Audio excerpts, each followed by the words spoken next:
Well, during my time, you had no choice. You either went to college or you went into service. Because if you didn't go into service, you couldn't get a job. So you got drafted or you joined. And I joined. So I'm what you call regular Army, RA.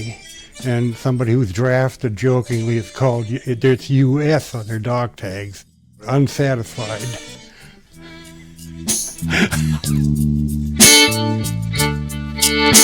People don't realize that the Cold War ended or started in 1946, right at the end of the war, and ended at the fall of the Berlin Wall. But they call it the Cold War, but it really wasn't a Cold War, because we had Korea that was trying to stop communism there, and God, we had the Cuban Missile Crisis, which scared the bejesus out of all of us, because we realized 90 miles offshore, the Russians were pointing atomic weapons at us. And even in the Middle West, everybody was digging in, preparing for something really tragic to happen. Because I don't want to see these men and women, their stories, be lost. There was 6 Civil War soldiers, and they had no relatives left. And there was an article, they had found them in Boston or something, and had a military service. And I thought, gee, I'm going to send that in just for the fun of it, so they won't be lost to history.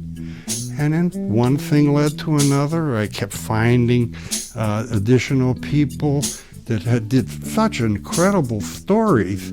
I said, I don't want this to be lost. I want people to know what they did and their families. And here I am today doing it.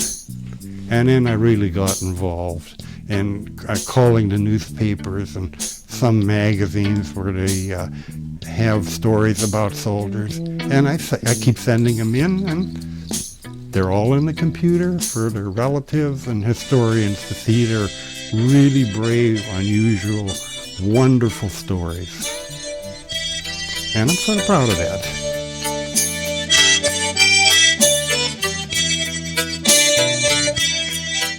No, I would always be a soldier. I still am a soldier. And I'm proud of it. This is Joe Mantegna. The U.S. Army is proud of all its soldiers and individuals' stories of loyalty like this one, and they should never be forgotten. Join me to help build the National Museum of the United States Army, a tribute to all American soldiers and dedicated to telling the story of the U.S. Army from 1775 until now. To learn more, go to armyhistory.org.